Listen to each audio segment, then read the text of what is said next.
All right, and welcome back to another IDPguys.org mock draft. Tonight we are doing a Dynasty startup, so a full startup, 25 rounds. What is that? 300 players, IDPs. It's one quarterback. Um, I think we do consider it half PPR and sort of a balanced IDP scoring setting. So nothing crazy on sacks. I think we value the sacks around 5 to 6 points. So still making those D linemen valuable, but everything's, we do these mocks under the presumptions of, as balanced as possible. So I'm going to bring in my guests here. Two awesome staff members from IDP Guys. First, we got, I'm going to do Mike first. Okay, so first, real quick, Mike or Michael? Because I've seen you go by Mike. I've seen Michael on the stuff. Does it matter? What's the deal? Okay, so it's a funny situation, right? Because I don't care at all. Michael, Mike, Great. flip a coin. Don't care. I honestly at this point I kind of prefer Mike, but my Okay. mom hates Mike with a vehement passion. So when I go right, when you notice if you check out my articles, you check out my podcast, you check out my byline right here, I keep it Yeah. as Michael. It's kind of a nod to the mom type of thing, but Okay. Well, vernacular wise, I'm Mom, fine with Mike. shout out, Mom. Michael is the man, but we're gonna go with Mike for most of these streams. So hopefully, Mom doesn't get too mad if she checks out your video She content. checks out every single one of these, Oh so boy! All right. Well, I'm gonna get in trouble, so now I'm actually gonna stick with Michael. The second guy we got is Will, and Will is Skinny Chef on Twitter. What's going on, Will? Hey, Steve. Appreciate you letting me get in there on this one. Yeah, man. So yeah, like I was saying to everyone, this is a full startup. So I was actually a participant in this one. We had some other great staff members from IDP Guys, and some of our subscribers have actually been helping out. So this is a great tool that we do a few of these per month to sort of help build what I would call like a real data set of ADP. You're getting real players, drafting real teams as if they were doing a real startup. So I think it's a great little piece of information that we offer here at IDP Guys. So check it out. If anybody wants to become a subscriber out there, we've got this information, and we're just going to kind of review the draft here. So I know I chose last. I usually like to pick either the very beginning, the very end, or right in the middle, just so I don't time out on the clock and I can make quick picks or have spaced out time in between. So that's usually my strategy of picking my slot. Do you guys have a preference where you normally like to draft from in startups? at this point, I find myself numb to it because I've just mocked from every single spot. I've getting used to it. But I preferably, I side with you. I Yeah. like being on the ends. I like to know, manage my risk a little bit better being on the end, saying, okay, I only have one, two, three people in front of me. That's a Yeah. limited amount of picks for me to guess who's going to come around to me, rather than being in the Mhm. middle and deal with that six point swing. But it's definitely a Mhm. game because sometimes you have to reach or miss out on the guys you like. So benefit pros and cons of both. For sure. How about you, Will? Any preference?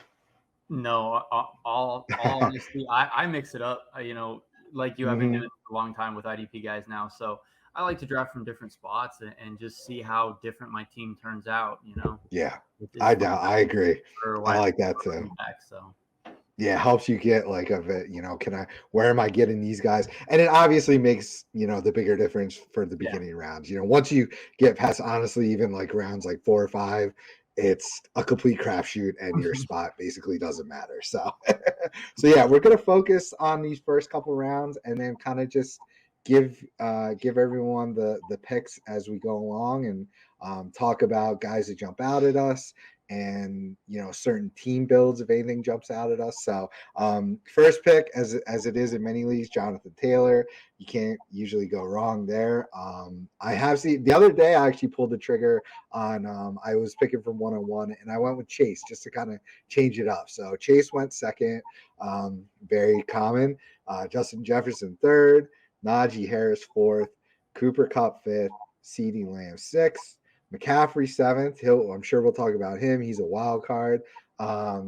AJ Brown 8. That's going to be surprising. Dalvin Cook 9, DeAndre Swift 10, Javonte Williams 11. I took Joe Mixon at 12. So I think the first few picks we could kind of leave in the shelf. It's going to be some combination of Jonathan Taylor, Jamar Chase, Justin Jefferson.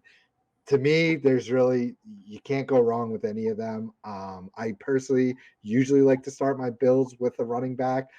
They're just because of position scarcity, but that's why I pulled the trigger on Chase to see what a build would look like with Chase going first the other day. So, none of those two guys. I don't think, is there anybody else you would consider in the top 3, either of you guys? No, you'd have to put a gun to my head, and I'd probably take the bullet to not take one of those 3. I would consider Cup, but that's really okay. about it. That's fair. I think people will be, the only pushback, obviously, age, but you know what? Dynasty, people, I remember the first Dynasty League I joined, I made a crazy startup trade to get Saquon. And I was talking trash in the chat. I'm going to have this guy for 10 years. He's going to be awesome, blah, blah, blah. And it was his rookie year. And then just 2 years ago, Taylor's rookie year, he somehow fell, and I traded away Saquon to obtain Taylor. So things change. The NFL moves quickly. If you're really projecting out, I've tried to catch myself and not do this and say like I'll have so and so for 5 to 10 years. That's just ridiculous at that point to think about it in that way. 2 to 3 years maximum is how far anybody should really be thinking about a specific player. So I totally like that with Cup. You're still going to get a solid 2 to 3 years out of him.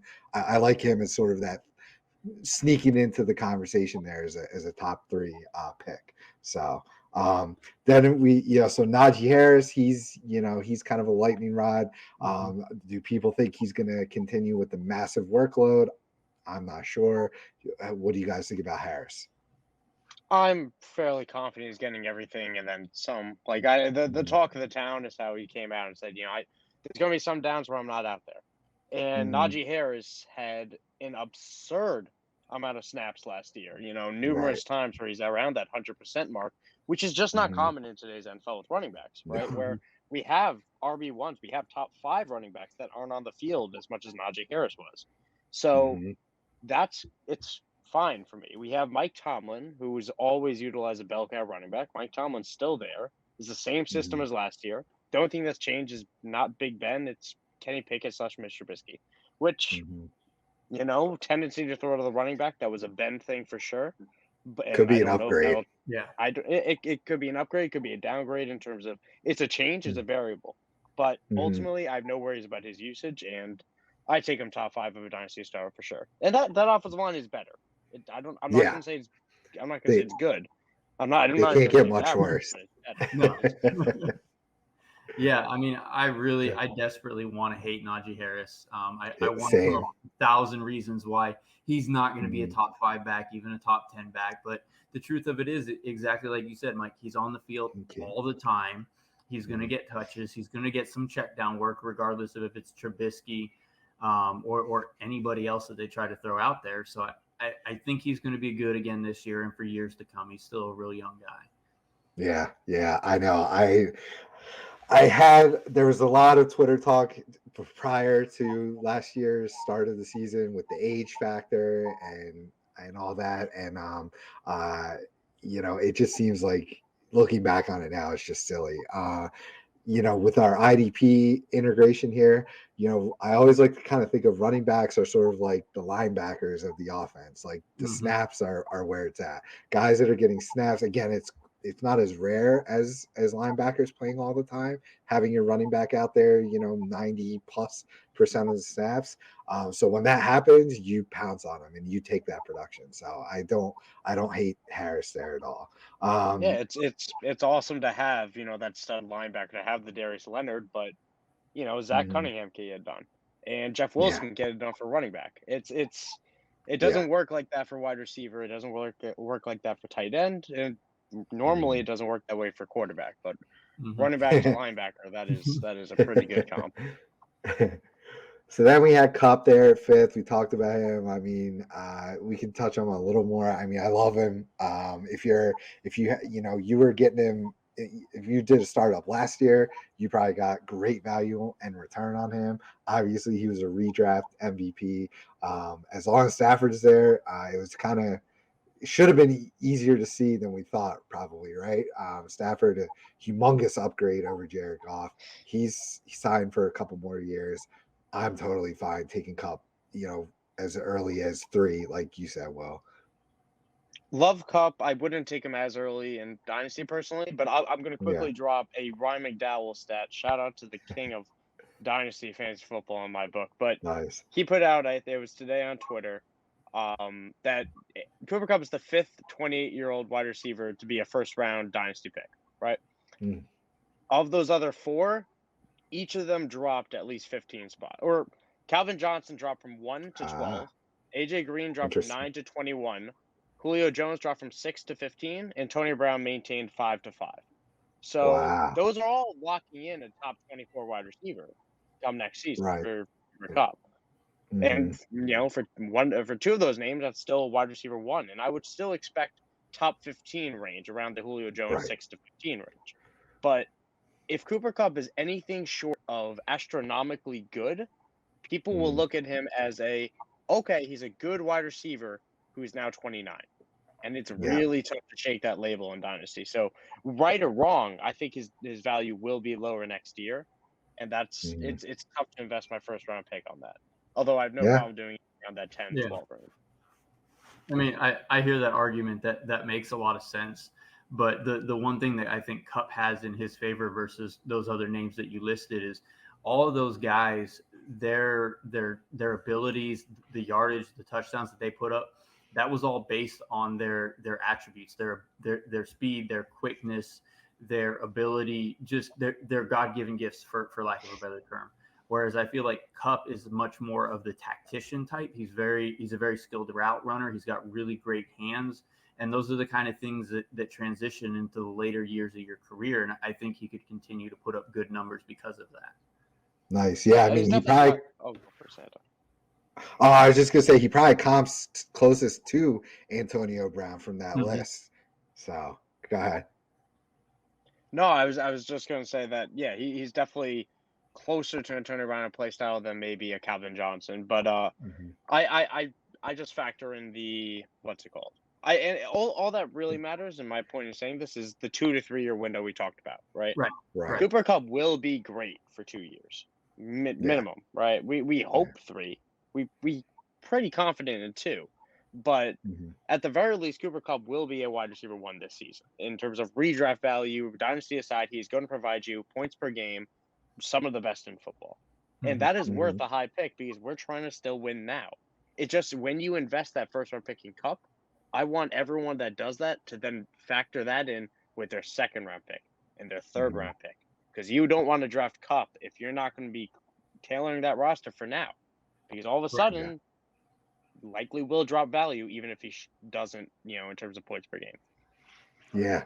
Oh man, I'm looking through the team build here, and it's very interesting. So it is. We'll touch on it quickly, but so he's going all in with Kupp as his receiver.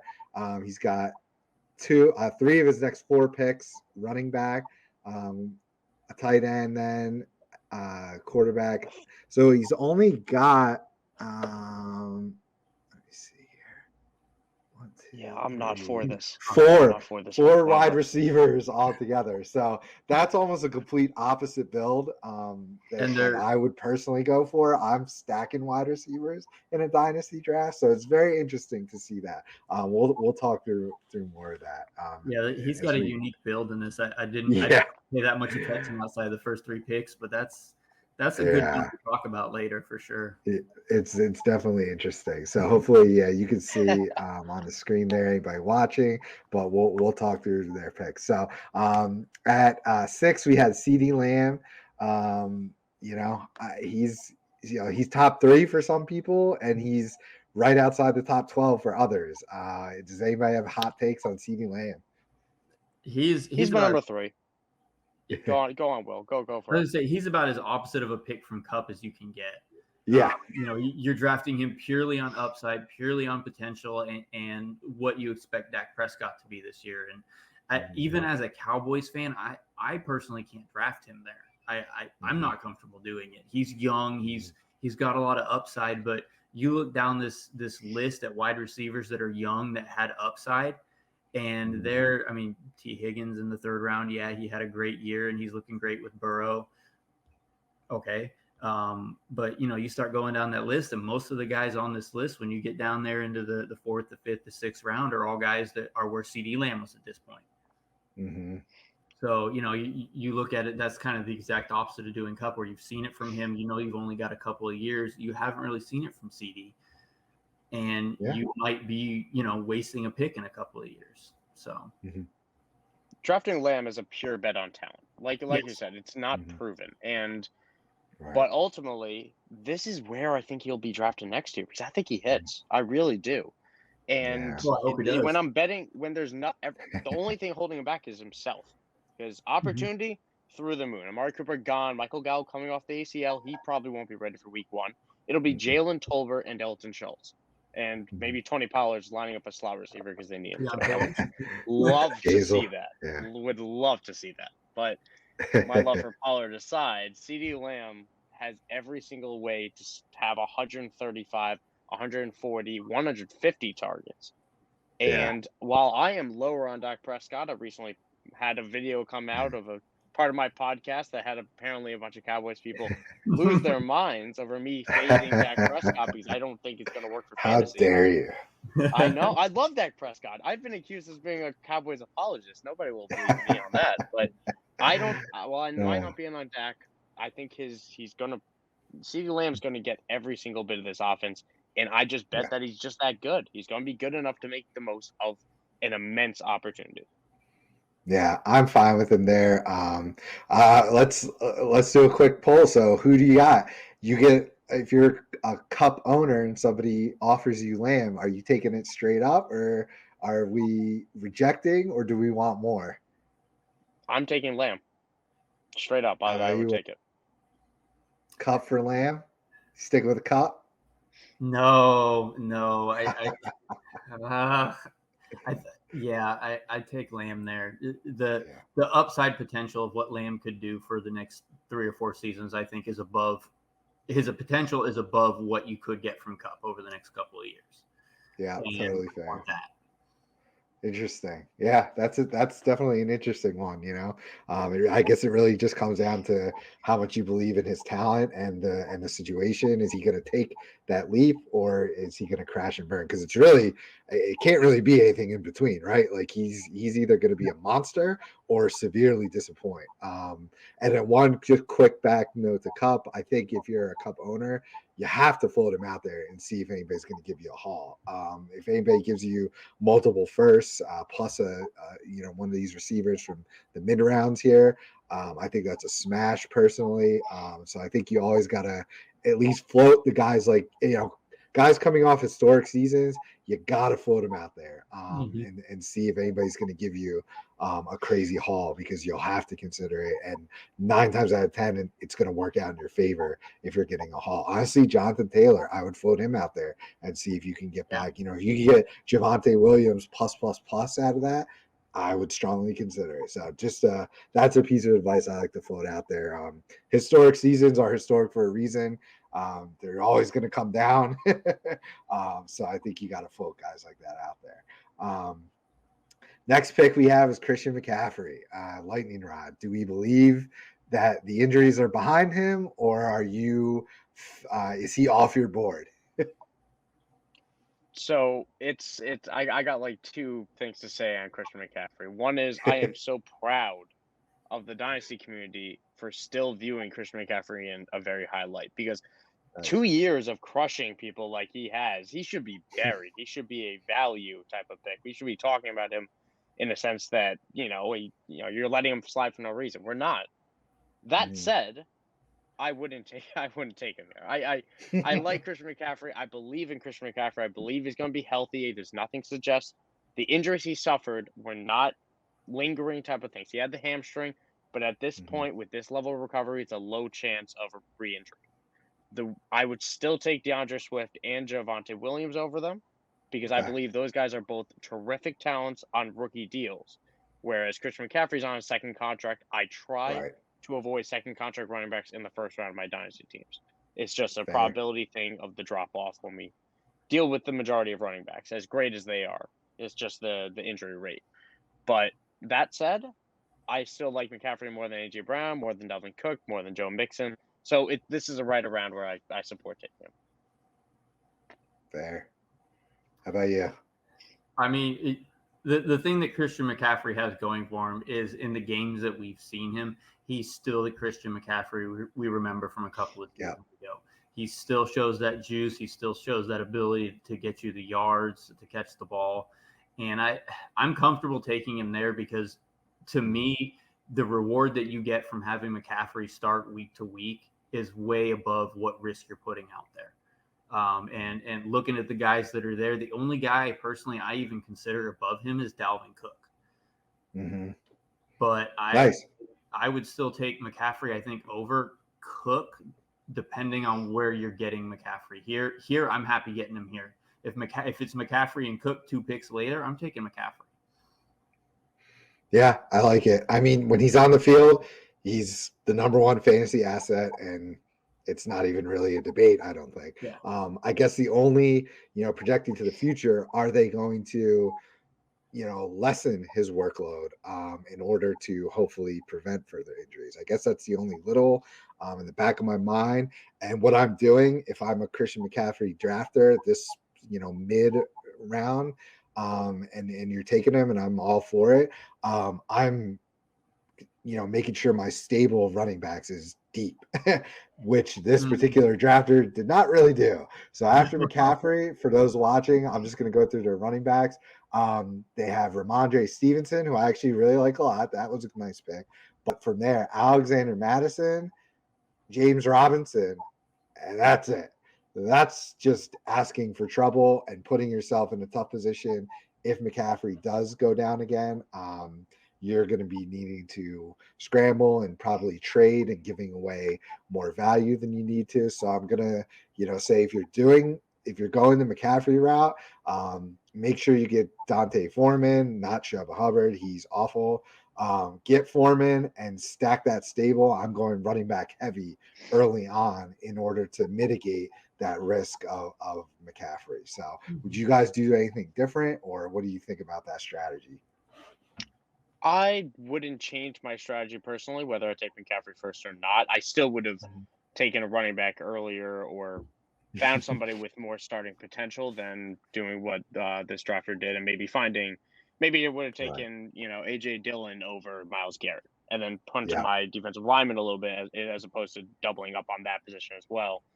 Exactly. Although we could talk about that later, but that's because I would also grab Deontay Foreman with my last pick, who I think went undrafted in this, instead of taking a guy like Mecole Hardman, which is just, it hurts my heart a little bit to see him. So I would rather just take my handcuff with my last pick. I see Chuba Hubbard went a couple rounds earlier, but again, like you said, Chuba Hubbard is unbelievably bad to watch. And a quick dynasty lesson to not chase your handcuffs just because they're apparently your handcuffs. Because if you're terrible, it doesn't matter. I don't care that Joshua Kelly was the backup running back in Los Angeles for the last couple of years, because nobody else did. The Chargers did. Yeah. So that's some solid advice right there. Zach Moss as well. PSA. That's all. Yeah. All right. Well, the next pick here, I think this is the first sort of, you can consider, reach of the draft. We had A.J. Brown go off at the 1-8. So this person, this is Brandon, our guy Brandon. He's a Hurts truther / believer. So he's going all in on Hurts making the leap forward. I don't know if I would pull the trigger quite that early myself, but hey, you got to get your guy sometimes, right? Oh, for sure. I don't think it's here. Well, do you want to go first? I'm merging my mind with this one right now. Yeah, I mean, I'll jump in and let you gather your thoughts. I hate it, honestly. No. And this I really tried really hard not to put my bias in there as a Cowboys fan, but I just don't like Hurts. I don't think he's a good enough passer to support A.J. Brown drafted this early. You're looking at the talent of A.J. Brown, and yeah, in Tennessee, he was pretty talented on a low volume of touches, but Tennessee also had a much better running back than Philadelphia has. Tannehill probably not. I think he's a better passer than Hurts is, but I don't think overall he's a better quarterback. But A.J. Brown to me is a big risk, especially this early in the first round when you're looking at, a more solid running back right behind that in Dalvin Cook or Deandre Swift. Even I know it's early for ADP, but Joe Mixon, he's been a really talented, really quiet top back every year he's been in the league. And there's a lot of question marks with A.J. Brown on a new team. We haven't seen a lot of wide receivers be successful their first year. So. Yeah, I'll bring up this. The more I look at it, the more I like it, because A.J. Brown is terrific. I think we all agree that A.J. Brown is a fantastic wide receiver. And then you look at that roster in the same sense we said with Cooper Kupp, where if you're drafting Cooper Kupp, you might want to prepare, right? With A.J. Brown, he could be fantastic this year. He probably will be pretty darn good. But his career is not just limited to 1 year. Jalen Hurts, who I agree, I think is terrible as a passer, and I don't think he's the answer. He could be gone next year. Could be totally gone, irrelevant. And that's where A.J. Brown is still going to be the great talent. And then you look at his next pick. He takes Breece Hall. He takes Travis Etienne. He takes Chris Godwin, who's going to be a slow start to this year with the ACL. But Holmes is going to be around forever. Judy, Olave, young safeties in Derwin James, and Budda Baker. This is a roster that's really well constructed for the future. And I think A.J. Brown is still going to be that guy down the line. He's still going to be that guy next year. They paid him as well to be that guy. Yes. So this is just a talent roster. And I think when you focus on it all together, it just makes a ton of sense. And I like what Brandon did with it. Yeah, for sure. I think when you put it that way, it makes it out to be a great pick. But to me, looking at it, where you're grabbing him to be a top 5 wide receiver. And do you truthfully think at any point in his career he'll return on a top 5 value?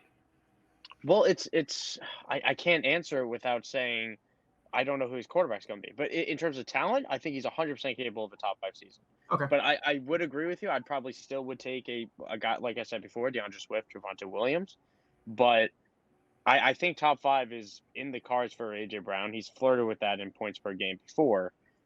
And again, in a really run-heavy system in Tennessee as well, and now he moves to a really run-heavy system in Philadelphia. That run-heavy system is subject on Jalen Hurts. And again, that can really flip next year when I assume Jalen Hurts is, backing up, I don't know, Baker Mayfield in Carolina. Like, I don't know. But I don't put a ton of stock into it. Okay. Fair. My comment, go Birds. So I want A.J. Brown to work out. I want Jalen Hurts to work out. I'm, not super confident that that's going to happen unless they've given him the pieces, but they still need to figure out play calling and put him in a better position from a scheme standpoint. I think I love what the Eagles have done this offseason. I'm just going to that pieces are. That's all I'll say. I think they've had a terrific offseason. Great defensive pieces are there. Great offensive trade. They've given Hurts every single possible way to succeed. Yeah. Mm-hmm. All right, so that was A.J. Brown. The next pick of the first round, Dalvin Cook. I feel like he's a great player. If he's on the field, he's also one of the top points per game players. He's had injury concerns. He's getting up there in age, but I don't, at this point in the back half of the first, I'm fine with it. I think the Vikings are going to win the NFC North, and I think that's going to happen through Dalvin Cook. It's going to happen through the deep game with Justin Jefferson, and it's going to happen through KJ Osborne. And what I'm trying to say is that I'm drafting every single Viking that I possibly can at cost and above cost, because I'm so in on new coach, Mr. Kevin, and I think the scheme's going to be fantastic. I think Dalvin Cook's going to be opened up. He's going to see less big boxes than stack boxes than he's seen in the past. He was amazing last year before he got hurt. And if you pair him with Madison, even if you don't pair him with Madison, because Madison costs a premium, Dalvin Cook has still played, 12 plus games in most of his years. So you're getting top 5 points per game at a top 5 price. So you're going to get what you asked for. And I'm just very in on this offense that I think is going to greatly improve under Kevin McConnell. I love Dalvin Cook, and anywhere you get him in the first round, I feel like it's a great spot for him. Even hurt, he had a dislocated shoulder where he was playing with the harness on him, and he was a freaking beast. I love Dalvin Cook anywhere, and that's really all I need to say about it. Yeah, I mean, he's only real input I'll have on him. If he goes nuts this year, similar to what we just talked about earlier, I would strongly recommend trading him after this year if he goes off. Get a haul for him, get younger, get Breece Hall plus, and just move on because the cliff comes early and often for these running backs. So just don't hang on. You always want to be a year early than a year late. So I would say we're all gonna hope that he goes nuts this year so that you can capitalize and churn those running backs like you should always be doing in Dynasty. So the next guy we get to, one of the sexiest names out there, and what's going to be for both Dynasty and redraft, we got Deandre Swift in Detroit. I'll do my little 2 cents here. I'm more trying to be more tempered on him than most people. I know some people have him RB like in the 2-3 range in Dynasty. It's just hard to. It's kind of like the Babe Ruth curse. The Detroit running back curse is a real thing. I don't care that it's new coaches, new front offices. It's still the Detroit Lions and running backs.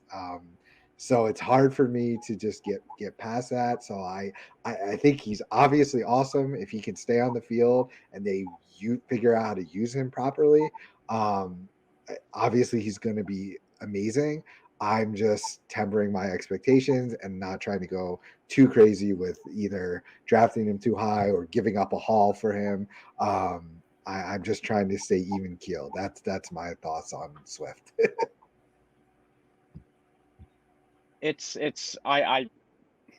I'm all in on Swift, and I don't like it because again I get the line. Be ready. I was in full disclosure, I was in on Kerryon Johnson, and that one still shakes me to my core.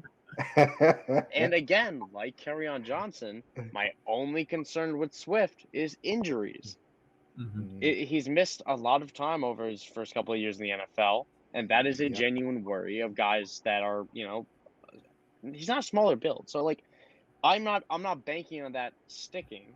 It's injuries. They happen for all running backs. But while he's on the field, he's getting, he's going to be close to a 90 target guy, 100 target guy. And when you get that at a running back, that's such a positional advantage, especially in PPR formats where I hope people are playing. But I mean, the Lions are on the rise. They're building this franchise from dirt to slightly fertilized dirt. And Swift will be a part of that. No, I'm sorry, Nate. I didn't mean to do that, but that was the best compliment I could give you. Because the Lions are on their way. I like what they're doing. I like the direction they're headed to, Yeah, and if he's going to catch the ball and he's going to run the ball and he's going to be the guy, I mean, who am I to argue? He's going to be a great fantasy asset. It's just catching the ball when you're good, when you're amazing at it. That's all it takes for fantasy. Yeah. Yep. DeAndre Swift, he's such a weird case for me. I want so hard to love him, but I'm completely indifferent on him as a player. I don't have any shares of him. I don't see myself drafting him anywhere.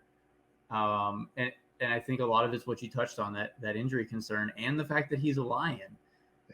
And I'm sorry, Nate, but I can't trust any fantasy pieces on that offense. Now they have Jameson Williams. It's looking good with Jameson Williams. Maybe he helps Swift out when he's on the field, opens it up a little bit. There's still the injury concern with Swift and Jared Goff. Yeah, exactly. I just don't get as excited about him as a lot of other people do. That's understandable. Yeah, and so that honestly that feels like a value where he just went here at the 10 spot. So if you could get him at the 10 spot, that feels like a value. So I would be thrilled with that. You know what I mean? But yeah, I'm just not going to be the one pulling the trigger on him at the, I've seen him go 1-4 in that 4, 5, 6 range. Like that's probably not going to be me making that early of a move. But shoot, if you get him at 10 there, I feel like you got to come away being pretty happy about that, right? Yeah. So behind him, another hot, sexy name, Javonte Williams. I kind of feel the same way about him. I'm not as excited as other people. They brought back Melvin Gordon. That really stinks. So does that mean they don't trust him? Is he ever going to be a bell cow? Those thoughts creep into my head constantly. He had all these nice advanced metric darling stats with juke rates and broken tackles and all these things, which sound great, but if he's not getting consistent snaps, I don't really care about any of that. So he's still in a timeshare. I still like him as a player, but again, you're not going to, even though 111 again sort of feels like a value, but not for me. You won't catch me taking him in the first round unless it goes running back crazy and I'm at the end. You probably won't catch me taking him in the first round. That feels like kind of a hot take to say because people love this guy, but that's where I'm at on him. Yeah, I'm one of those people that will happily take him in the first round because I think Javonte Williams is close to the second coming of Nick Chubb, but except he can catch the ball because people don't realize it because Melvin Gordon, the pass catching back, but Javonte Williams caught 43 balls last year, and that was while splitting time. They brought back Melvin Gordon, but remember when they did, Melvin Gordon was not a priority signing for them. They were more than happy to let him test the market. We saw Melvin Gordon flirting with a ton of teams, and he comes back, takes a team-friendly 1-year deal, and I expect him to get his role back. But 40%, I think this is a 60-40 split in favor of Javonte Williams, who was the RB17 last year on a horrific Denver offense that now is tenfold better. Major There's a upgrades. real world where he scores 10 touchdowns on top of his efficiency because he's not going to face stack boxes, and he's just that guy in terms of talent, in my opinion. And he's still going to catch 40 to 50 balls. Like, this is still a top 10 running back for me in terms of points for this coming season, with the upside of top 5 post Melvin Gordon, because Russell Wilson's staying, but Melvin Gordon won't be. So that's kind of where my head's at with Javonte. I'm still very much in on him. Yeah. Yep, I'm still way in on Javonte. He's one of my little sweetheart darlings of the next couple of seasons. But I do have a little bit of concern because Russ is there. He is, he's a better quarterback. That offense is going to be better, which, you like to think means the running back's going to get more touches late in the game. But I don't think Denver brought Russ in to hand the ball off and to throw check downs to the running backs. Denver brought Russ in because he can throw the ball down the field, and they have 3 awesome receivers. They got Portland Sutton, Jerry Jeudy, and Tim Patrick. And those guys are great, and they're going to launch that ball downfield all game long. And it's going to hurt Javonte, and it's going to hurt Melvin, but I still love him, and I would still happily take him there. Yeah, I'm probably focusing too much, giving too much weight to this year. So I may need to revisit that opinion, but man, I just I don't know. It feels like one of those guys that, like, when everybody loves him, kind of with Swift, I'm in the same, like, I feel the same about both of them. Like, I like them. I just am not going all in as many people are. That's my biggest thing. So that we get to my pick now with Mixon at the 12 spot for the first of the wraparound. I'm probably taking him in front of a few of these guys. I mean, I'm super high on Mixon. And was going into last year. He was a guy I was pounding the table for. The injuries kind of fluky. He's been a great producer leading up to this point, and now this is developed into one of the top offenses in the league. So give me a bell cow back from a top offense in the league. I think he's just started his second deal, or he may be finishing his rookie deal. He just started I think he the just second. kicked off his. This will be the first year of his extension, I think. So Mike, I'm usually in the same boat with you. I try to keep my running backs to rookie contracts, but this is just the beginning of the new deal, so I'm cool with that. And again, bell cow backs don't grow on trees. Give me the bell cow all day long. So I'd have him in front of both Swift and Williams. So I felt ecstatic to get him last pick of the first round. Yeah, I was talking Mixon with somebody on Twitter in my DMs a week or so ago, and I realized that like I equated Mixon to this, right? Mixon is a piece of toast, right? He's a piece of toast, and Okay. he's fine. Sometimes you might even crave a little piece of toast, and ultimately it'll never hurt you. Your stomach's not going to get upset. It's something that will work in multiple situations. He's just safe. And that's what Mixon is, because I think, like you said, he's gonna score on a good offense. He's not going to get 20. He's not going to be a top 5 running back, in my opinion. I don't see that for him because of how balanced that offense is. Burrow will be throwing touchdowns. I don't see Mixon ever being the focus of this offense, and that's what removes him from that top 5 ceiling. But he's also never going to really fall outside that RB12, barring injury. Yeah, because that offense is too good. He's a good player. The offensive line is better. It's a perfect fit. So I think he's fine. I think he's good. I don't mind the pick. Yeah. Yep. I love the pick there. I don't have much more to add to that. I am really excited to hear you tell me why you took Kyle Pitts. Let's go.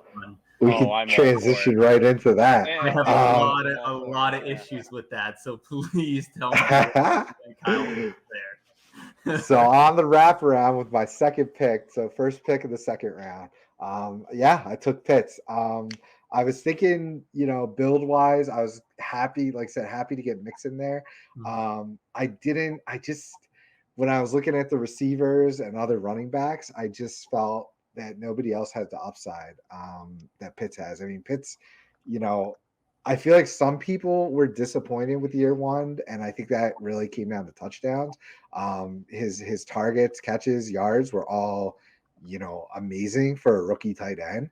So if he, lucks into a handful more touchdowns, he's right in that conversation, and I think he does.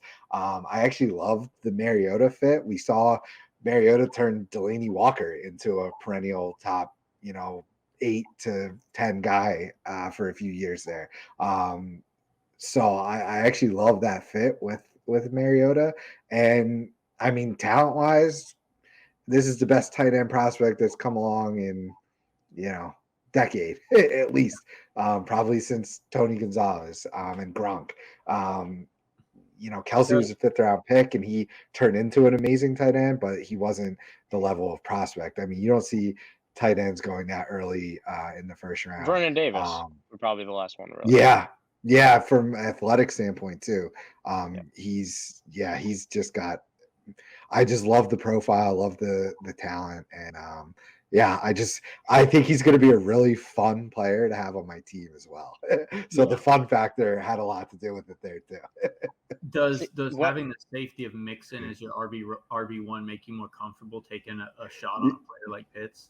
Yeah, that's definitely was part of the decision making too. I got what I felt was a solid bell cow back. And wide receiver is so deep. I think if you miss out on the top few guys, that's sort of another reason I pivoted to Pitts there, because I wasn't in love with the receivers available as I would be in love with having Pitts on my team there.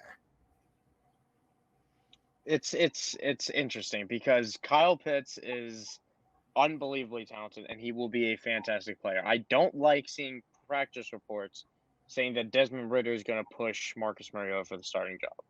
I don't like seeing that. I think Atlanta is going to be a trash heap this season. And while I think that Kyle Pitts' touchdowns have to go up, right? They have to, because of that many targets can't equal that little touchdowns again. It can't. Yeah.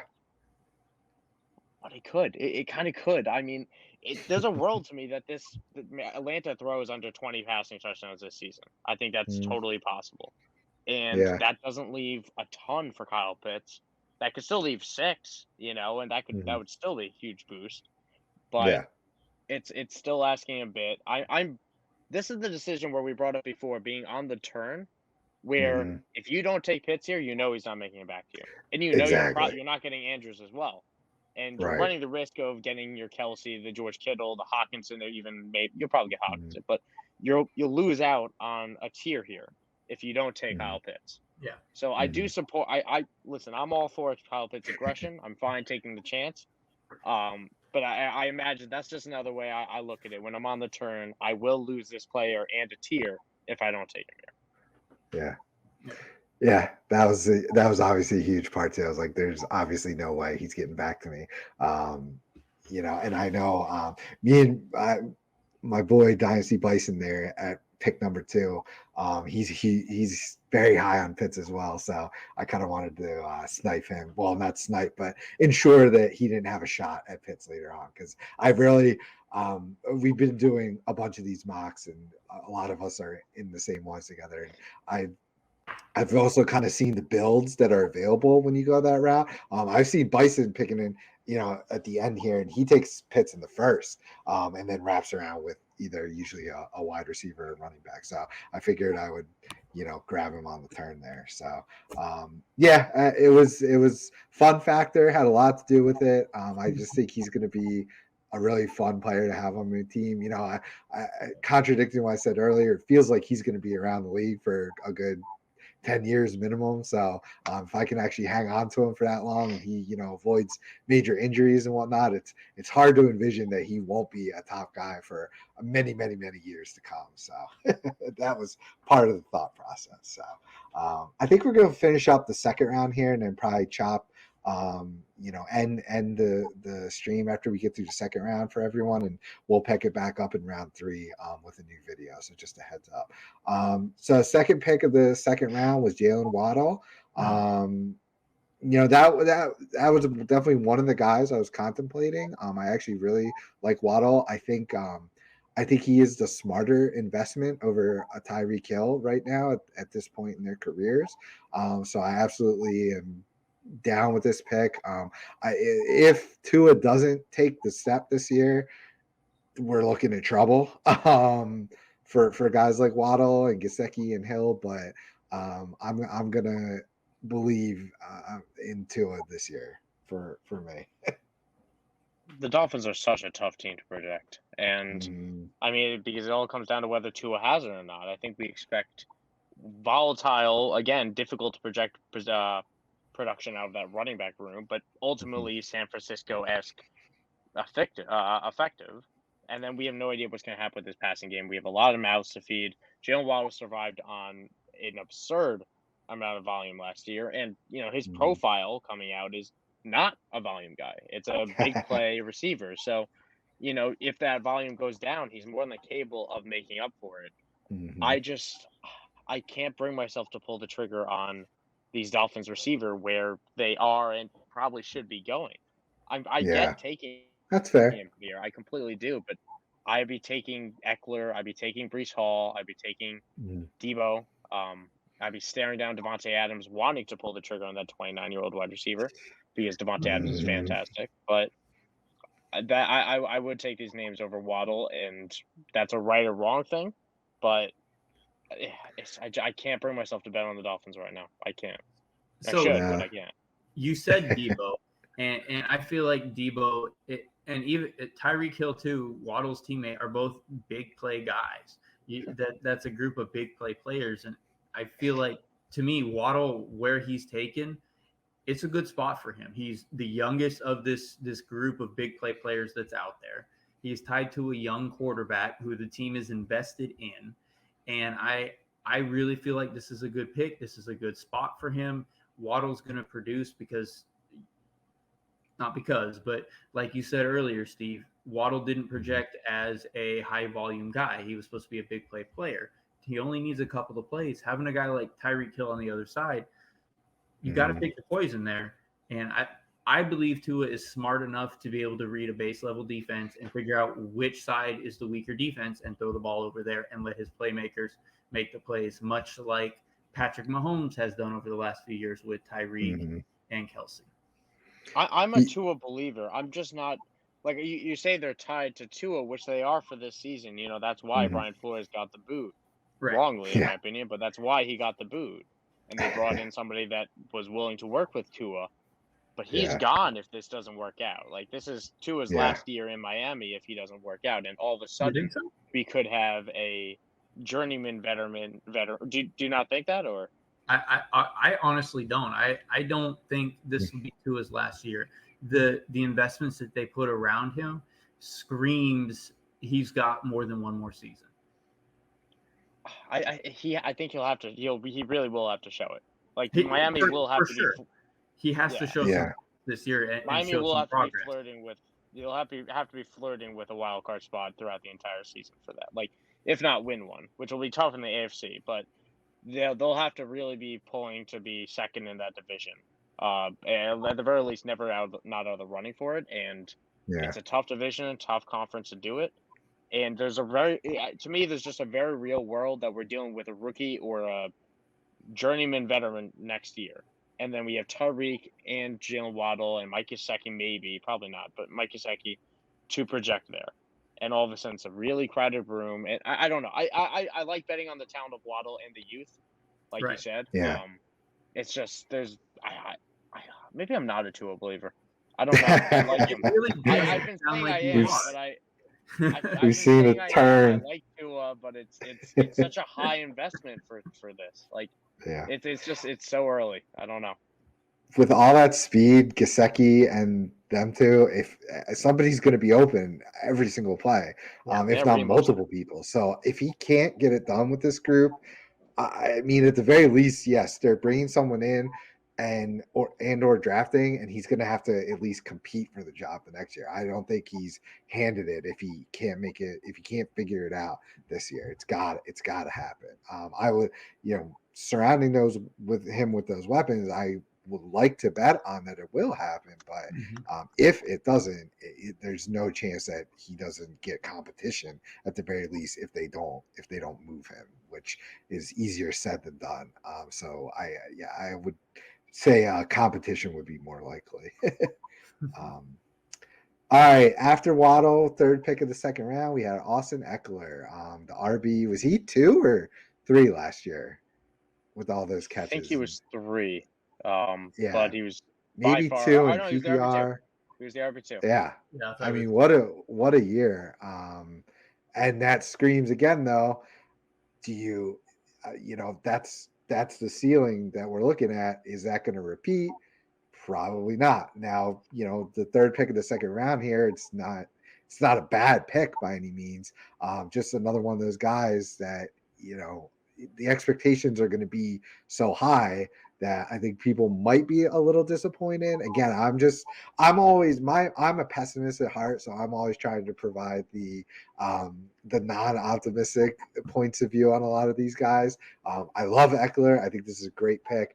I just think that people are going to probably be disappointed because of the monster year that he had last year. They're going to be expecting that again, and it's not going to happen again. See, and this is why, and bear with me, I think it could happen again. Obviously, maybe not RB2, but RB, like top 5, I think is well within the range. Because what's changed, right? Well, what has changed in Los Angeles? It's still Mike Williams, still Keenan Allen. They push out Jared Cook. I don't care about that. The offensive line, I forget who they signed, but they brought in somebody to slightly improve that as well. The team is the same, and this is still the same roster that Austin Eckler arguably better target share. Yeah, arguably better. Everyone's drafting everyone to take a step forward here. We're expecting playoffs. We're expecting all that. Austin Eckler had a 15% target share. He ran the second most routes among running backs. Yeah, and none of that should change. The only thing that is the worry is obviously the touchdowns will drop. He scored 20. That will drop. That has to drop. That's why we're not saying RB2. We're saying RB6 maybe, which I think would still be great return on value. But if the only other thing I'm worried about is health. Is touchdowns will Yeah. drop and he will still be great, and health. And I'm not going to just bet against health. I don't make those type of plays. So I think there's no reason that he can't repeat a lot of the success he had, just with, albeit a little bit less touchdowns, where Isaiah Spiller might take 4 of those or so. I won't be surprised at all if Eckler repeats as a top 5 back this year. Of the guys taken in the first couple of rounds, I think Eckler, outside of Jonathan Taylor, Dalvin Cook, I think Eckler has the best chance to repeat in the top 5 this year. He's on a really good offense. He's a very talented guy. He's got the pass catching locked down. He can get to the end zone when he needs to. I think he's the guy that could repeat in the top 5, and I have no problems taking him right there. Love it. Yeah, that's totally fair. I got two rainbows and butterflies guys here to counteract my pessimism. I will throw out that I absolutely love that he is the only running back in the first 3 rounds to get drafted here that went later than the 3rd round in the real life draft. And he was completely undrafted. Austin Eckler is one of the best stories and such a great person as well. It's easy to root for someone like Eckler as well. Definitely overcame a lot. That you were going to say the only bald running back to be taken. No. Nick Chubb's kind of bald, so it's fine. So Eckler goes off the board as the 8th running back taken. So through 15 picks, we have 8 running backs off the board. That's probably actually he's a little light from a lot that I see, but that's about right. So just keeping count there. We've got another one after him. We got the king, Derrick Henry, going 4th pick of the 2nd round. I think he's, got people a little bit shook after he returned and, in the playoffs and didn't really look like himself. Reports are he's, with healed in the off season. Man, it feels like an amazing value to get him there, doesn't it? Absolutely. Yeah, it doesn't for me. I am one of those people that is properly shook up by Derrick Henry, a 28-year-old running back that doesn't catch passes, coming off an injury that he did not look great. I don't care about the not looking great from. I give the same discount there that I give to Cam Akers because not really supposed to be there. But he a started 28-year-old running back coming off a bad injury that doesn't catch passes. Derrick Henry doesn't catch passes. He started to last year. Quite a few. Did he? I mean, he had like 20 receptions. Like I'm looking it up. I think that's more than he's had in his career. But I don't anticipate Derrick Henry catching passes as much, and I don't know. This offense gets a lot worse without AJ Brown, and I think this team has lost a little bit of faith in Ryan Tannehill, and this team has lost a little bit of faith in itself. And they're not going to win the AFC South. I have the Colts winning the AFC South personally. So this is just, I don't know. It feels like to take him in Dynasty that this might be, at best, the total last year for Derrick Henry being a true, like a top 10 running back. A top, being there. And this is a Dynasty thing. He's 28. He'll turn 29. At 28, it's next to impossible to move a running back. 29? You're definitely doing a win now build. I'll say that for sure. Yeah. For sure, absolutely. I really want to love Derrick Henry. I bought him when he went down last year. I gave up. Nice. Oh good God, the freaking Raiders running back who I just can't think of. Jacobs. Yeah, Jacobs. I gave up Jacobs and a second or a late first to get Henry to go for the next year. And in the offseason, I wrote an article about Henry and his workload and this, that, and the other. And I want to love him. I really do. But there isn't a precedent for him to continue to be successful. Yeah. Outside of Tiki Barber, no other running back who started late in their career like he did was successful beyond this age. And the handful of guys that had the workload that he did once they had that first injury, every season afterwards was broken up by injuries, and they never really returned to the form that they were in. LaDainian Tomlinson was the closest one to that, and he is more than just a generational talent. So I love Henry. I want to believe, but there isn't anything historically to back up him being what he was. And it feels like they're going to need him more than ever, right? So if he's getting a billion carries, even more, obviously there's more opportunity for injury there. So yeah, Henry is a really polarizing pick. If you're taking him, you better not draft a bunch of dart throw young guys, gobble up more veterans, and try to win now, because you're right. This might be the cliff. Like we said, it comes quick. So that could have been the start of it last year, although he was off to a monster tear. Yes, he caught 18 passes in 8 games. His prior on 20 targets, mind you, so he only dropped 2. That's yeah. So his highest previously was 19 in a full season. So that was optimistic, but does he turn into CMC light? Probably not. But he's still a bell cow to a certain extent. And so I don't hate it there. They started to build with Cook and Henry.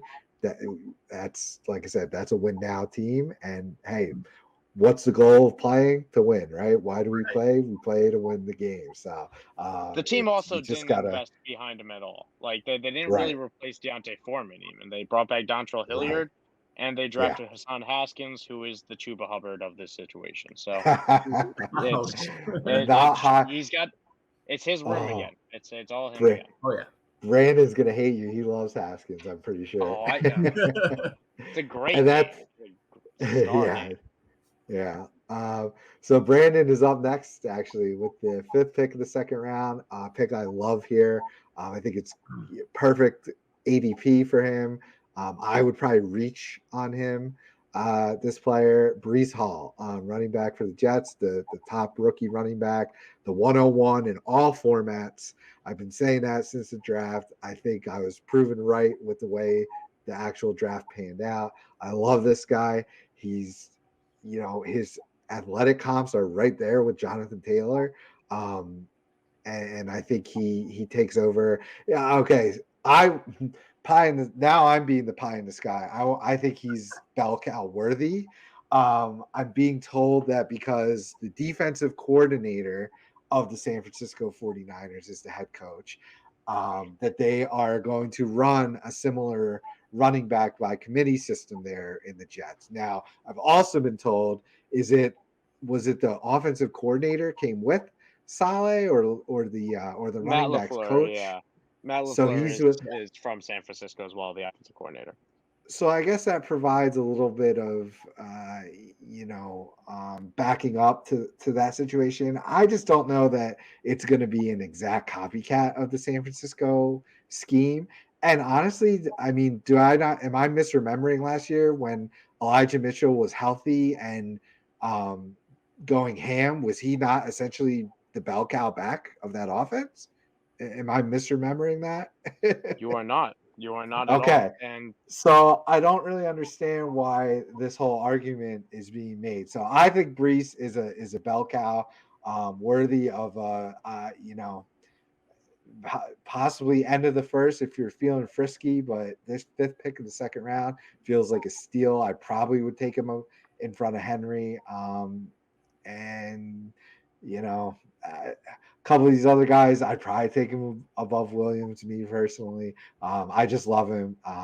He got the draft capital, which 2nd round running backs these days is basically like 1st round draft capital for everyone else. So it worked out beautifully. So I'm a Hall stan. I'll throw it to you guys after my little rant there.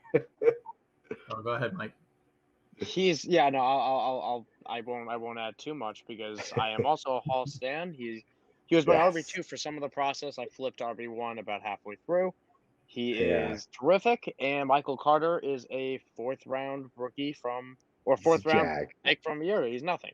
I personally didn't even like him coming out, but Michael Carter should not be in people's minds. This is Breece Hall's backfield. It will be Breece Hall's team.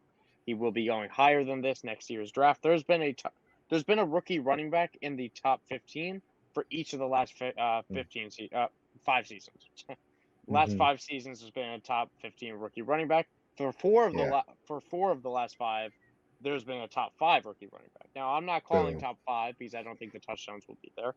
But I think Breece Hall is going to get that workload to finish inside the top 15. And I think he's just that guy from this class. He's fantastic. The Jets' offensive line is a lot better, too. This offense is a lot better.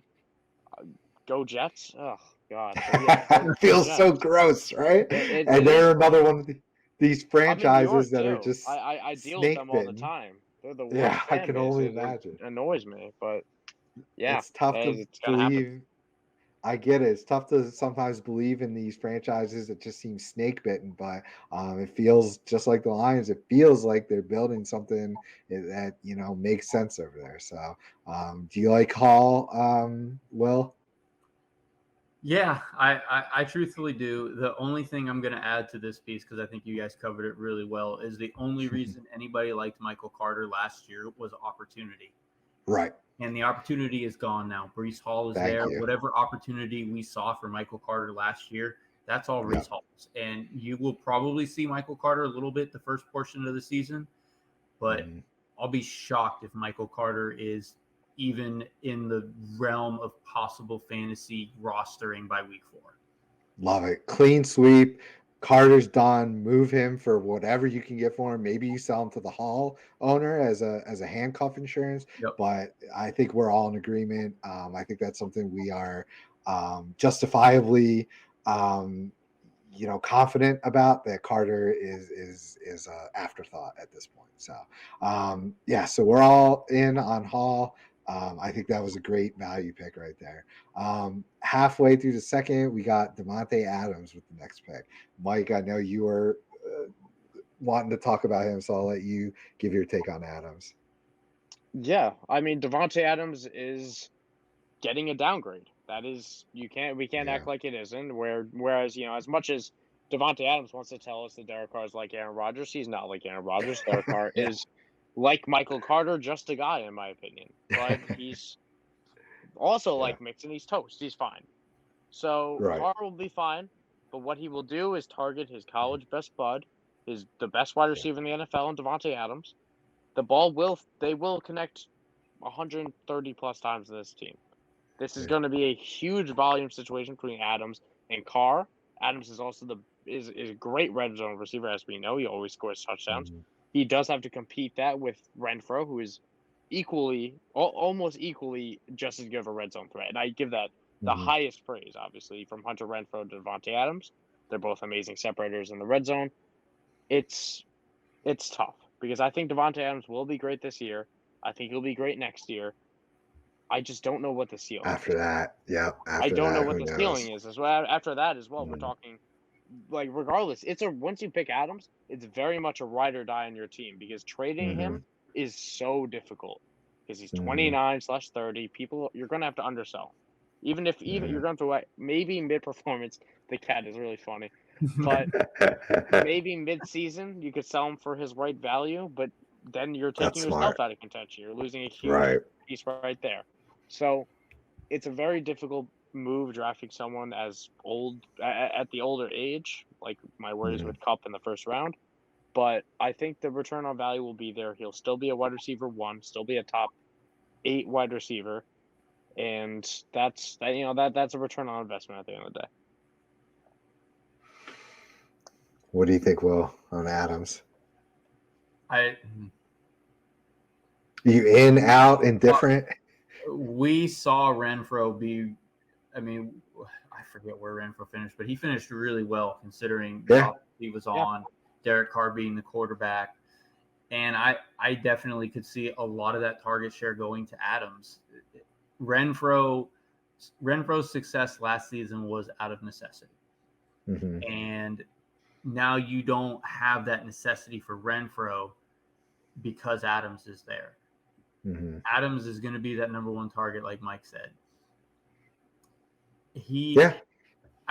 Adams is to me. Adams is a little bit like Kupp, where he is much more talented as a route runner and understanding where he needs to be, that he can continue to provide value to you later into his career. I mean, he's 29, right.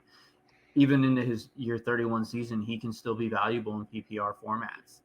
And I think looking at some of the guys that are back there, I'm willing to take the risk of Devonte Adams over some of these other guys back there, like the guy that goes right behind him, Stefan Diggs. I think Diggs is much more of he's a talent because of his physical abilities and not as much his understanding of where he needs to be in a route. Right. Yeah, no, that's a valid point. I think the target share is going to be the biggest concern there. Is there going to be enough balls going around? The whole college connection thing, I feel like that stuff gets overblown. I think they're good buddies. But I'll throw this out too, because it's something interesting someone pointed out to me the other day. Devonte Adams took 21% of his snaps in the slot. And he's been practicing at OTAs exclusively outside, which makes sense because Renfro will be the slot guy. Yeah, that's a big chunk of production that Devonte Adams had, because he would start in the slot, and he would either roast the slot corner or he would take the wheel and go up and around. That happened all the time, and he would beat someone over the top. That is now a part of Devonte Adams' kit that will not be there. So it's that is something someone pointed out to me that I just want to bring up because it was interesting to me. That is definitely interesting. Yeah. So, these stud wide receivers who change teams, it worked out for Diggs. Is it going to work out for Adams? So, it feels like about right as far if we're going to talk ADP and where this pick was made. It feels fair. It feels right. It's just, again, he's another win now piece. He's older guys like that. So, nothing wrong with that. Great pick. You just got to recognize when the window's shut and either he's retiring on your team or you're taking a huge price cut to trade him away. So next guy, Stefan Diggs, right after, like we were talking about. Feels like, again, same thing. He's in the right spot here. He's attached to an amazing offense, an amazing quarterback. So don't hate it. I'm sort of indifferent on him. I don't have a ton of shares. Obviously, people are talking up Gabe Davis this year. We're going to see how that all shakes out. But yeah, he just feels like a rock solid pick in the middle of the second round here. Yeah, toast. I mean, Toast sums it up. Let's move it on. He is toast. He's what is that, 7th wide receiver off the board. That's right about where I expect him to finish this year and moving forward. I think that's a great spot for him. Yeah. I'm counting 8. He's the 8th off the board. Is that 8, 2, 4? Yeah. Yep. 6, 8. Okay. 4, yep. 5, 6, 7, 8. Yeah. So Toast, another Toast pick. Now, is this next guy Toast? Nick Chubb? You said Swift. Was it Swift? Or no? Who did you say was the next Nick Chubb? Javonte or Swift? I said Javonte was. And about Nick Chubb, because I'm currently about Nick Chubb, because it's tough. I'm doing a bunch of Scott Fishbowl mocks right now. Nice. And I got him at the 5-2 the other before. Wow. And I did, and it didn't feel good to take him, because no, I'm not taking him in the second round. Because again, like Derrick Henry, I love Nick Chubb, but I recently just traded him in my Dynasty league where he was one of 4 players I had left from my OG. He has led me to 2 championships, where ironically he tanked me in both those championships, but I still moved on to fight him. But it's tough because Deshaun Watson's gone for me. He's not playing 2022. That's out of my head. I'm not factoring like that. So this is now going to be, again, a really bad offense for a running back that doesn't catch passes, that will get Kareem Hunt back, because I'm not going to bank on the trade happening, and he's not getting cut. I don't care for the dead cap. So the top 5 ceiling is not there. His ceiling is RB8, and what he's done, RB8. Yep. So you're drafting him here at the 2, 4, 6, 8, around the RB11 to maybe finish at the RB8, and more than likely maybe finish about where he's drafted. I think we're drafting him at his ceiling. And I don't like doing that for running backs, especially those on their second contract. That's fair. I hate going against Chubb. I hate it. I love him so much. It feels like stacking up the wide receivers in this area is the right move, right? Yeah. You look at, not to jump too far ahead, but you look at some of the teams that did exactly that, went receiver, and then you look at their running back situation, and it's not terrible. Chubb, I think you hit the nail on the head, Michael. Chubb, everything you said for Chubb's about right, and I can't add to that, to be quite honest. Yeah, it feels like he is, he's going to go as that offense goes. So if Watson is back in 23, you're going to see his value spike back up again. But man, this is going to be a rough year for him. So I get it. I was a lot higher on him prior to this conversation, but man, talking through all those points, it feels like I want one of these wide receivers here that we're going to talk about over him, I think. So next we had go Devo Samuel. A breakout year last year, a little unhappy with his contract status. Kind of, are we going to see him with the 49ers? Do we think they're going to work that out? He feels like a little bit of a risk, but if we don't believe in all that, then he feels like a tremendous value here with the 8th pick of the second round, or the 9th pick, sorry. I would be very surprised if his contract doesn't get done. Now, that comes with a contingency that I think the contract's done. I think he's out there week 1. Yeah. I don't think he's getting the rushing volume like he said he doesn't want. He's come out and said this offseason that he does not want to be used as a running back. He doesn't want to wear down his body, and that's understandable. I think they're going to do. I think that will happen. I don't think we're going to see him get what he had. He had 59 carries last year, which went for 365 yards and 8 touchdowns on the ground. Now, all of that will drop. 8 touchdowns. Touchdowns can still happen on more designed plays, but all of that will drop. Yes. That said, I don't care because Devo Samuel is one of the best receivers in the NFL and is one of the best yards after catch guys. Having 77 receptions and taking it for over 1,400 yards is unheard of. And that's something that the Shanahan system does really well. It's what Devo does exceptionally well. And both those things should remain the same. So yes, he won't be he won't be a top 4 running back or top 5 wide receiver. That won't happen because the rushing volume is not going to be there, so that won't repeat. But his ability as a wide receiver is still unbelievably valuable to have a 80 catch guy at a 1,300-yard clip with big plays on every single touch potential. That's a win your week type of player, and I'm totally fine taking that in the second round. I would have taken him earlier as well. Yeah.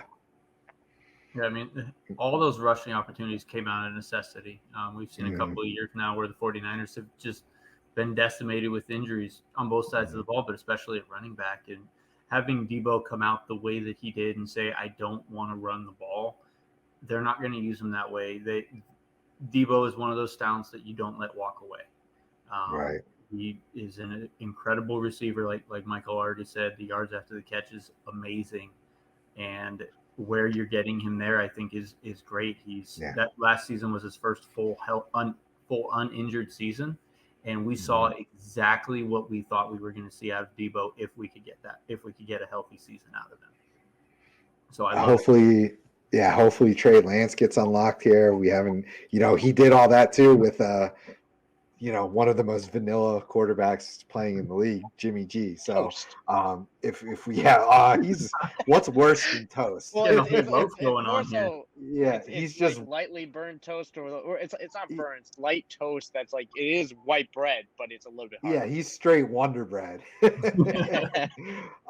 So if we get this amazing prospect in Trey Lance unlocked, that brings a whole new dynamic to the offense that we haven't even seen. So maybe those rushes get replaced by an increased target share and probably more valuable targets down in the red zone. So or does Lance run it in himself and we see a major decline in Devo's touchdown? So it's could be one of those two scenarios. So Trey Lance will eat those 8 touchdowns. Yeah, he definitely feels like he's going to.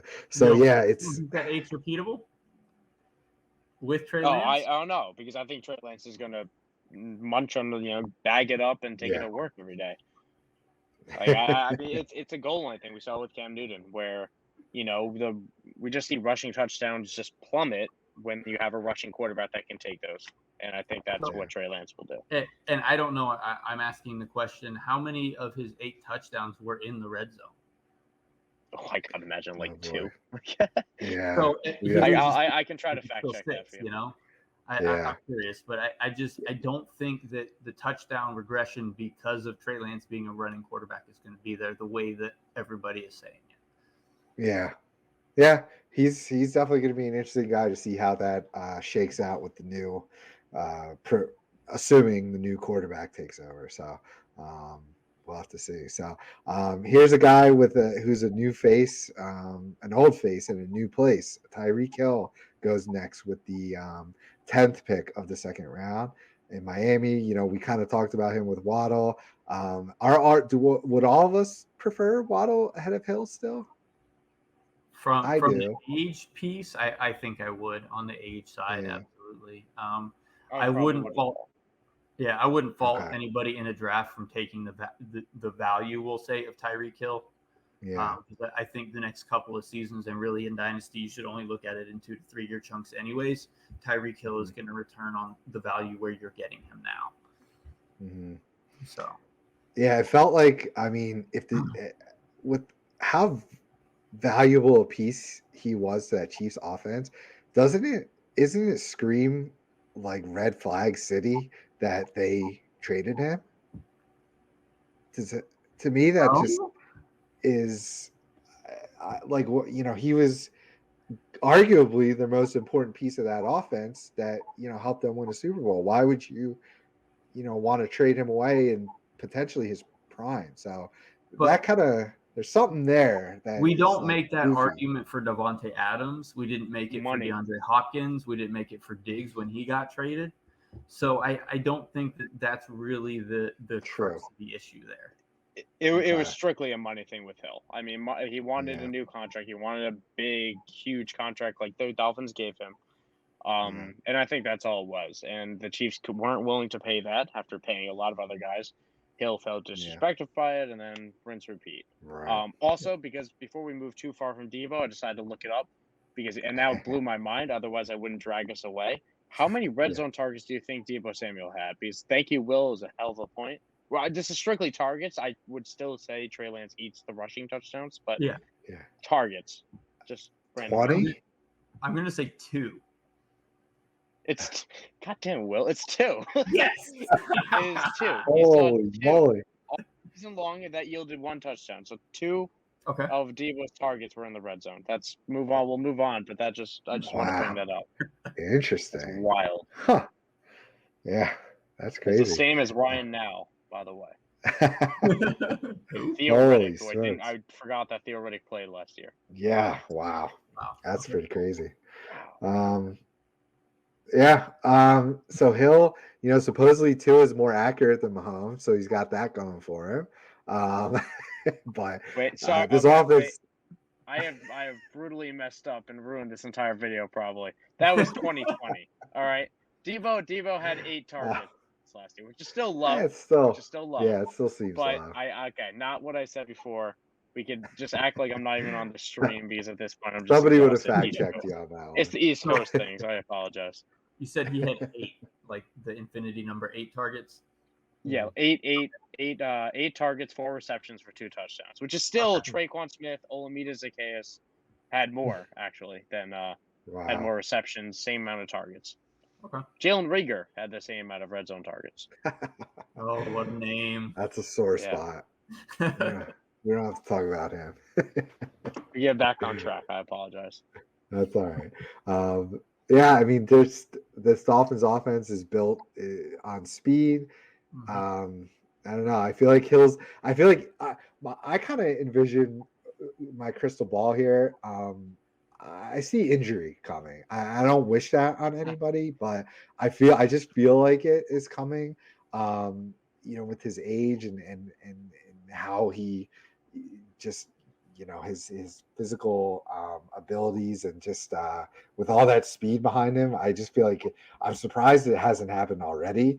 And it just feels like with this change of scenery surrounding him, I that's a bold prediction that I'll throw out there.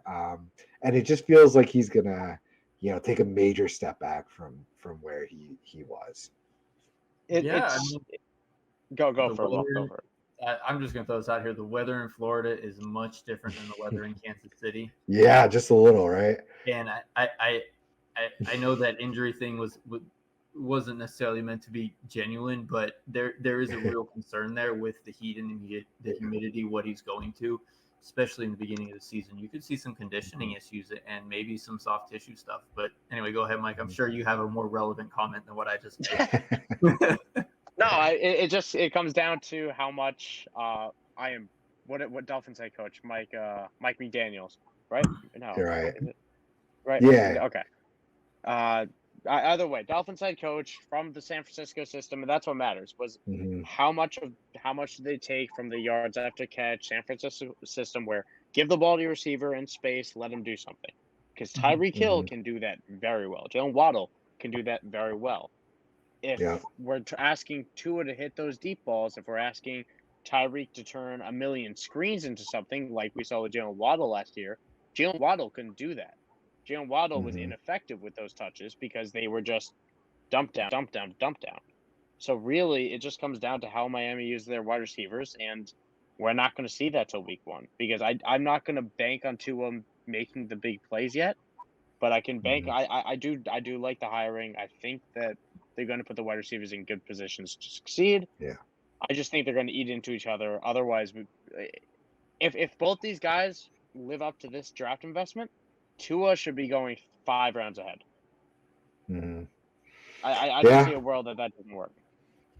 Yeah, that's really what it all boils down to. Is Tua going to take that step and help these guys eat, or is he going to flounder and everyone's going to be very disappointed and unhappy with their Waddle, Hill, and Gesicki shares? So we'll move to another guy with even more quarterback concerns. Another receiver, DK Metcalf.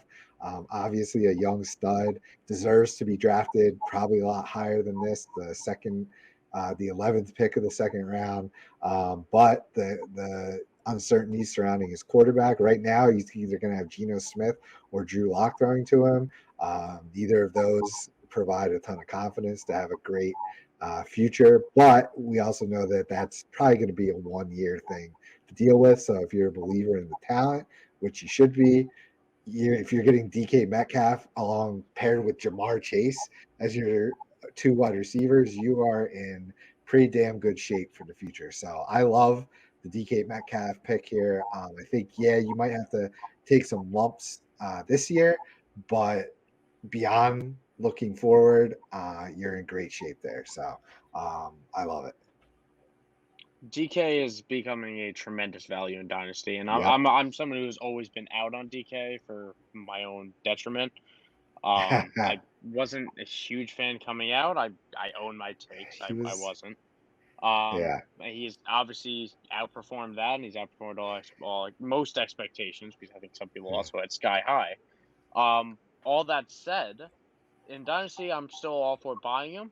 He will be even cheaper in 3 months when Seattle implodes because I am so out on every single Seahawk for 2022. It's not even funny. I have no interest in this Drew Lock, Geno Smith experiment. I have no interest in this bottom 5 offensive line. I'm not interested in this outdated coaching system. I'm not interested in, again, Drew Lock and Geno Smith because I can't say that enough how bad that is. Where Courtland Sutton and Jerry Jeudy, in my opinion, are very good wide receivers. They couldn't do a thing with Drew Lock and Geno, or with Drew Lock. Geno is not much better from that. So I'm just so hands off this season. DK will be a buy for me come week 4, but it'll be 2023 and beyond because I'm not counting on a thing this year. I like it. I don't like DK. I didn't like him when he came out. Oh boy. I really felt like he was a one-trick pony.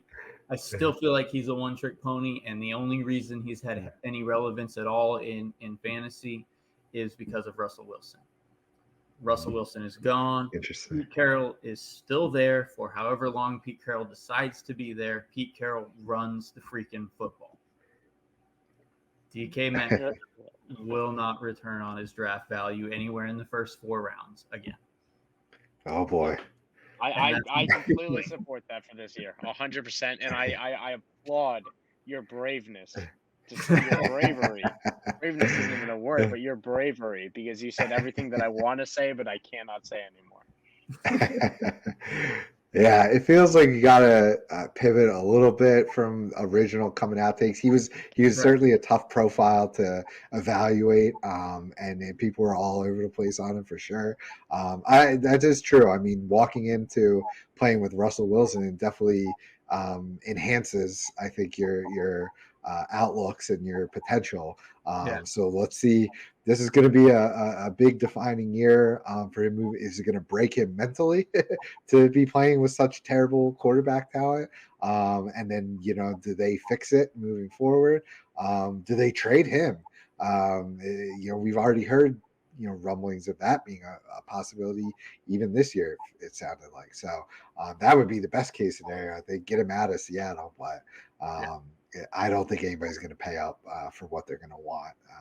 If he's still there, you're still looking at after this year at least 2 more years before there's a quarterback there, because exactly that they'll draft a rookie. Even if he's good by the rookie quarterback is good by rookie standards that first season, that's not saying a whole lot.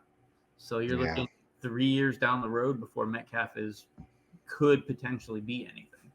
So. Yeah. And for a trade to happen, we're talking a first, a second, and a brand new contract, and potentially more, because Tyree Kell yielded a first and a second at 27 years old. We're taking 4 years off that plate and adding DK Metcalf to that with a cheaper contract starting off. So that's it. I don't see a trade getting. It's not going to happen. How much it would cost too much. Yeah, and that's if Seattle even picks up the phone as well. Right. So, well, for dynasty purposes, I mean, to me, it felt like a bit of a value here.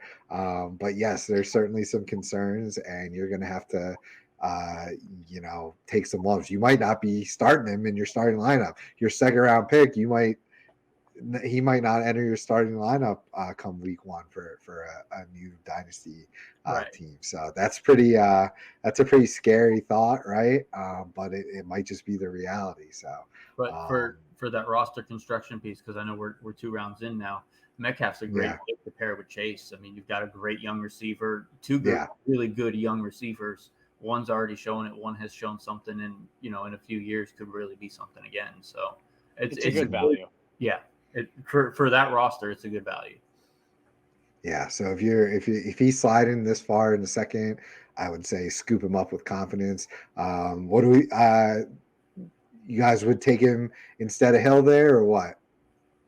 I would, as much as I don't like Metcalf personally, but I would take in terms of value to value. I would probably be looking at the next name ahead of us, honestly. Yeah. I mean, if we're comparing those 2 rosters and just flip-flopping the 2, I think I would still take Tyree Kell to be quite honest. So there you go. Well, hey, look, that's what we love, dissenting opinions here. So I want to win this year. Let people, there you go. Why do we play, right? So we'll finish things off with the last pick of the second round is Mark Andrews. It feels like kind of a dud way to end the video, but not bloody at all. Yeah, he's tight end 1 for a lot of people. So I pulled the trigger, early in the first pick of the second round, and now we end the second round with a tight end. He's attached to Lamar. I think they're going to work out a contract with Lamar. He's his favorite target, obviously. So I don't hate it. I don't love it. Sort of indifferent there, but it feels like about right. And this is a swing pick too, so it feels like kind of similar to what I was going for, grabbing him on the swing. He's not going to make it back to you. in the fourth because you get to the second and third picks here. But yeah, I think he's going to be a top. I think his career arc is that of Kelsey. I think he's going to be around for a good 5 more years at a minimum as a top producer. Maybe not T1 every single year, but in that top 3, barring health issues. So for a dynasty, roster, this is as solid of a pick as you can make, in my opinion. I apologize. My audio changed because my AirPods died in my ears. But I'm all in on Andrews. I think Andrews is a fantastic talent. I think he's a great player, and he has one of the best opportunities in the league. Yes, the Ravens are run heavy, but with Marquise Brown gone, on top of the target share that Mark Andrews has secured because he is that guy, there's 100+ targets that are now gone.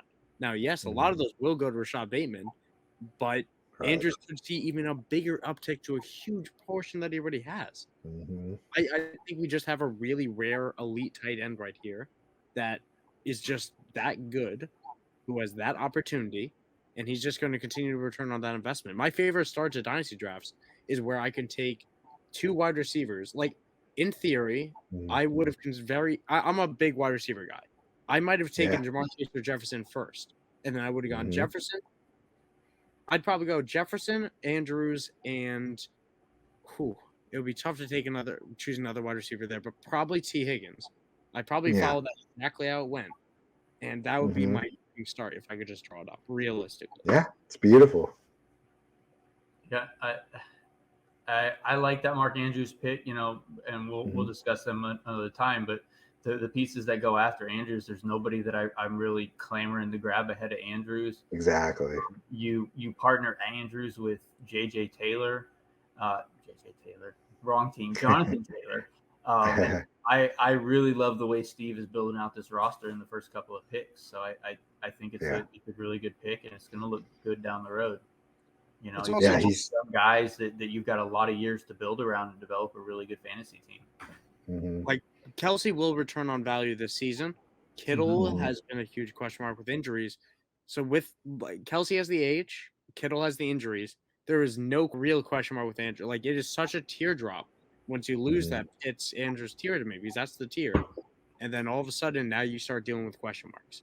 So I like securing one of those 2 guys if I have the opportunity to at proper value, which I think that he does. Steve does amazingly here with Andrews. Yeah, the build is great. It's diversified, which is usually, we compare this dynasty game to the stock market plenty, and diversification is a very solid strategy that often works. So we love it here. So that's a great way to end it. Thank you both for joining me. Everyone's Twitter here is listed. We are from idpguys.org. We offer subscriptions and provide some great content for everybody. Our Discord chat is one of my favorite things in the world. We help people manage their teams, dynasty teams, redraft teams, IDPs, trades, all that stuff. It's a great service. So if you like what we're talking to you about here in these mock drafts, you're going to get that times 100 with our entire staff. So, thank you everybody for tuning in. I think it was wishful thinking that we were going to get much further than this. So we will come back hopefully within the next couple of days here and grab a few more rounds for you.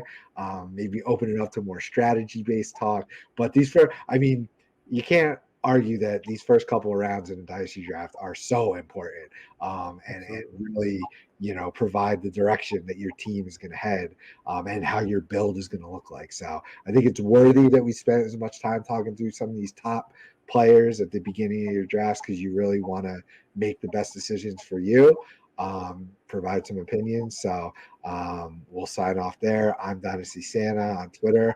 I'll let you guys give your sign-offs as well. Yep, I'm Mike Sicoli. You can follow me at Michael__Sicoli. I have 2 underscores because I was too slow. Check that out on Twitter. Also, IDP Guy's newsletter going out every single Wednesday. I lead that one up. All-star. Hopefully, we'll get that in the description here. Otherwise, you could follow me on Twitter. That link is very prevalent. So, yeah, I'll see you guys. I am Will at FF_Skinny Chef. I am not the most active Twitterer in the IDP Guys world, but I definitely throw something out there once in a while. So give me a follow.